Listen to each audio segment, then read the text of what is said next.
आगे प्रश्न नंबर 4। व्यास 3 मीटर का एक कुआं 14 मीटर की गहराई तक खोदा जाता है। इससे निकली हुई मिट्टी को कुएं के चारों ओर 4 मीटर चौड़ी एक वृत्ताकार वल्ले बनाते हुए समान रूप से फैलाकर एक बांध बनाया जाता है। इस बांध की ऊंचाई ज्ञात कीजिए। अब देखिए, सबसे पहले तो यहाँ पर क्या है हमारे पास कि 3 मीटर व्यास वाला और 14 मीटर गहराई वाला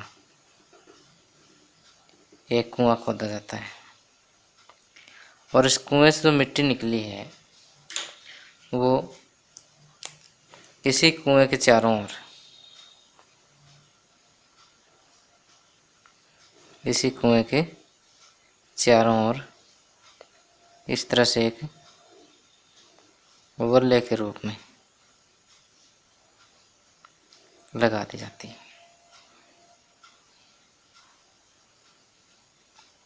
ओके, जिससे इस कुएं पर क्या है कि बांध बन जाता है।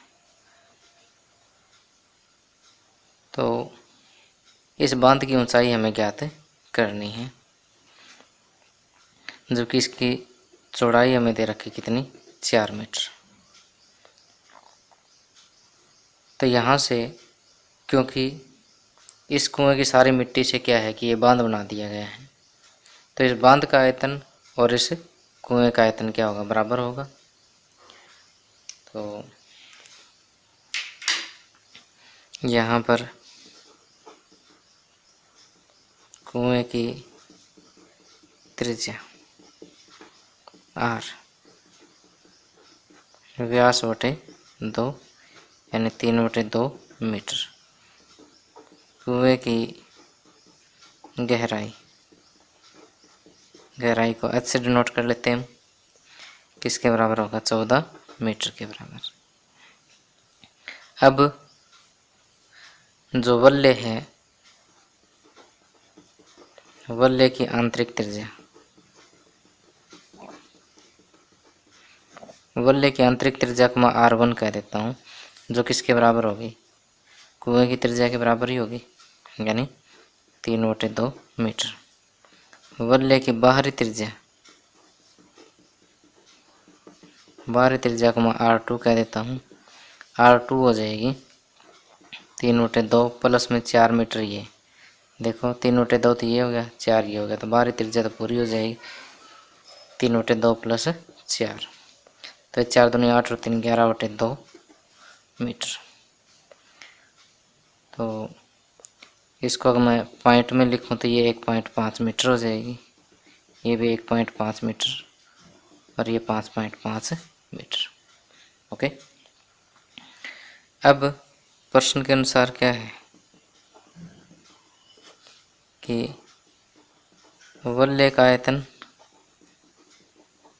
बराबर कुएं का आयतन।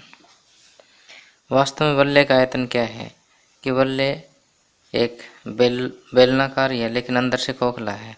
तो पहले तो पूरे बेलन का आयतन ज्ञात करेंगे, फिर उसमें से जो अंदर खोखला है वो माइनस कर देंगे कि पाई r2 स्क्वायर h। ये तो बाहरी त्रिज्या ले ली एक बार हमने, पूरे वल्ले का निकल गया अंदर वाला समेत, फिर अंदर वाला घटा देते हैं इतना इतना,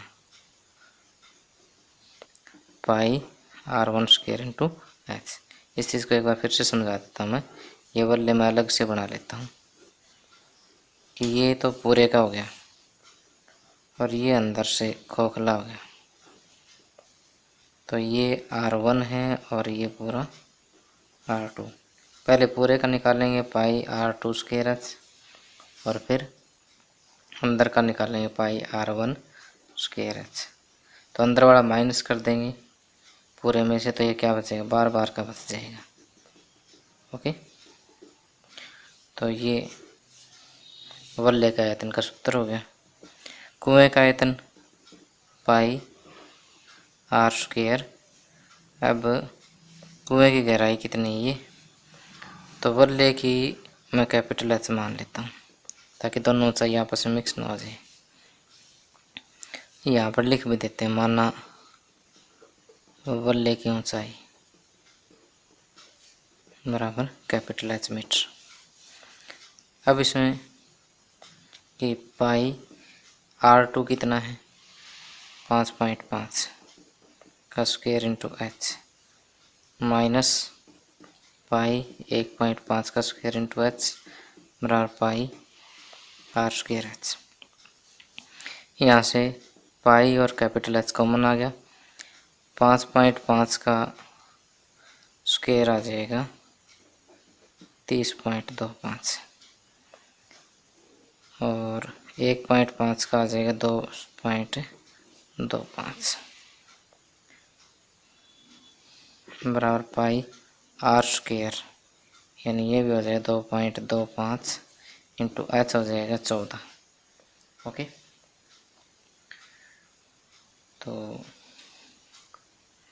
पाई इंटू एच और ये हो जाएगा 28 बराबर पाई गुणा 2.25 गुणा 14। यहाँ से कैपिटल एच हो जाएगा पाई गुणा 2.25 गुणा एच वटे पाई गुणा 28। पाई से पाई कैंसिल, 14 एकम 14, 14 दूनी 28। 2.25 को 2 से भाग करेंगे तो ये आएगा 1.125 मीटर। ठीक, तो बल्ले की जो ऊंचाई है वो कितनी आ जाएगी 1.125 मीटर आ जाएगी। ओके,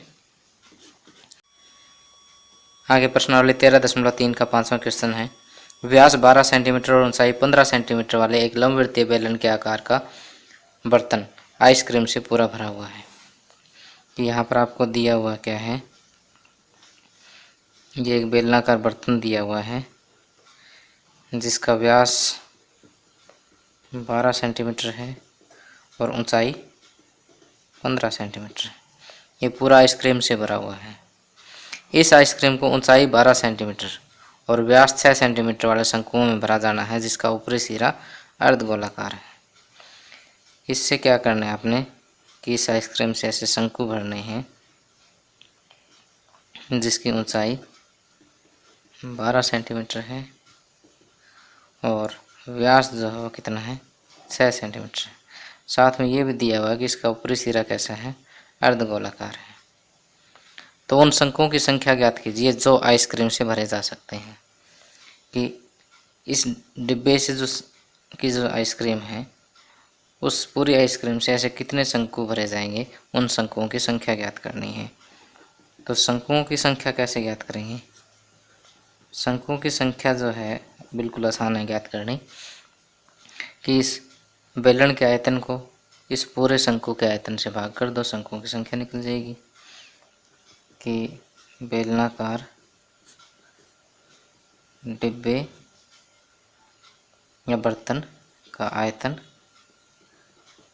या बर्तन दिया आपने बर्तन लिख देना है, बेलनाकार बर्तन का आयतन बटे अर्धवृत्ताकार सिरे वाले शंकु का आयतन, अर्धवृत्ताकार सिरे वाले शंकु का आयतन।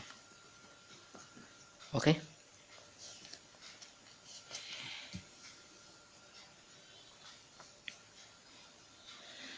अब देखिए कि बेलनाकार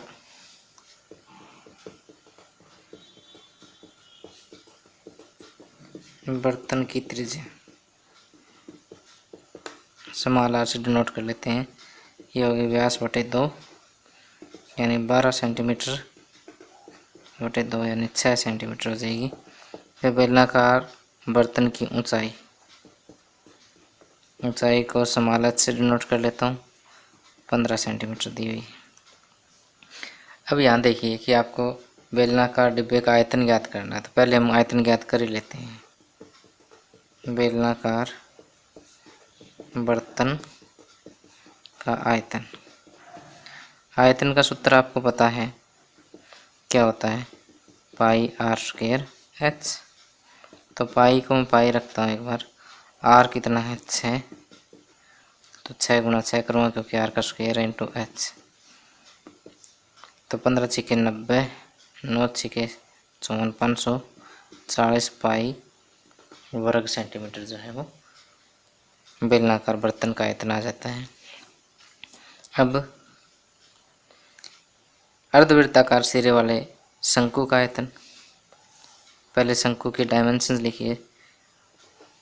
शंकु की त्रिज्या r कितनी होगी? 6 सेंटीमीटर को 6 सेंटीमीटर, तो इसका व्यास इसको 2 से भाग कर दें, 3 सेंटीमीटर। शंकु की ऊंचाई को कैपिटल एच से लिख दे, क्योंकि स्मॉल एच तो हमने इसके बेलन के लिए ही रखी है। तो ये हो जाएगी 12 सेंटीमीटर। और साथ में इस अर्धगोले की ओर लिख दीजिए। अर्धगोले की त्रिज्या ये शंकु के बराबर है, तो इसको भी कैपिटल आर से लिख दीजिए, 3 सेंटीमीटर। ओके। अब अर्धवृत्ताकार सिरे वाले शंकु का आयतन। अर्धवृत्ताकार सिरे वाले शंकु का आयतन, यानी इसका हम आयतन ज्ञात करने जा रहे हैं। ये किसके बराबर होगा? शंकु का आयतन प्लस अर्धगोले का आयतन। शंकु का आयतन 1/3 पाई आर स्क्वायर एच और अर्धगोले का आयतन 2/3 पाई आर क्यूब। तो ये 1/3 पाई आर कितना हो जाएगा? 3 का स्क्वायर, 3 गुणा 3, एच कितना है? 12 प्लस 2/3 पाई आर क्यूब, 3 गुणा 3 गुणा 3। अब पाई कॉमन ले लीजिए। पाई कॉमन लेंगे तो यहाँ 1/3 गुणा 3 गुणा 3 गुणा 12, और ये 2/3 गुणा 3 गुणा 3 गुणा 3। इस 3 से 3 कैंसिल, इस 3 से 3 कैंसिल, तो पाई 12 3 36 प्लस 3 3 9 दूनी 18, 18 प्लस 36 54 पाई। ओके। तो यहाँ देखिए कि बेलनाकार बर्तन का आयतन कितना है? 540 पाई वर्ग सेंटीमीटर, और इस शंकु का आयतन कितना है? 54 पाई वर्ग सेंटीमीटर। अब शंकुओं की संख्या जो है कितनी आ जाएगी, आपने यहाँ लिख देना है। मैंने पहले लिख रखा है, इसलिए मैं इसको दोबारा नहीं लिख रहा हूँ। बेलनाकार डिब्बे या बर्तन का आयतन क्या होगा? 540 पाई वर्ग सेंटीमीटर, और अर्धवृत्ताकार सिरे वाले शंकु का आयतन कितना है? 54 पाई। पाई से पाई कैंसिल, 54 दाएँ 540, तो 10 आ जाता है। तो शंकुओं की संख्या कितनी आ जाएगी? 10। तो अब आप चाहे तो इसे पॉज करके नोट कर सकते हैं।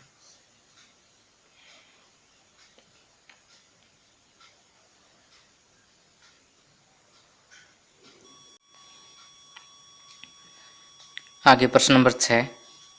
विमाओं 5.5 सेंटीमीटर गुणा 10 सेंटीमीटर गुणा 3.5 सेंटीमीटर वाला एक घनाभ बनाने के लिए 1.75 सेंटीमीटर व्यास और 2 मिलीमीटर ऊंचाई वाले कितने चांदी के सिक्कों को पिघलाना पड़ेगा? अब देखिए कि यहाँ पर आपसे जो क्वेश्चन पूछा गया है वो ये है कि 5.5 सेंटीमीटर लंबाई, 10 सेंटीमीटर चौड़ाई और 3.5 मीटर ऊंचाई वाला एक घनाभ बनाने के लिए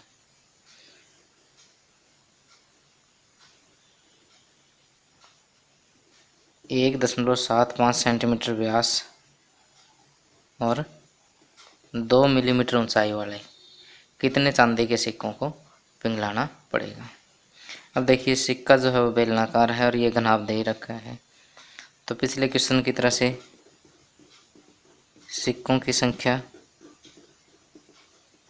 किसके बराबर हो जाएगी? घनाभ का आयतन बटे बेलनाकार सिक्के का आयतन।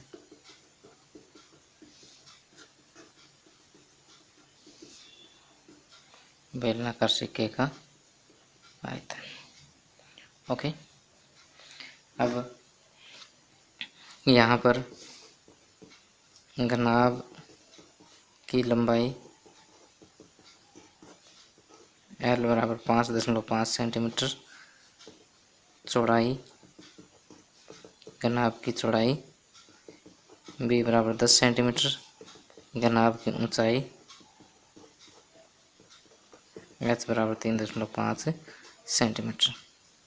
अब पहले घनाभ का आयतन निकाल ही लेते हैं। घनाभ का आयतन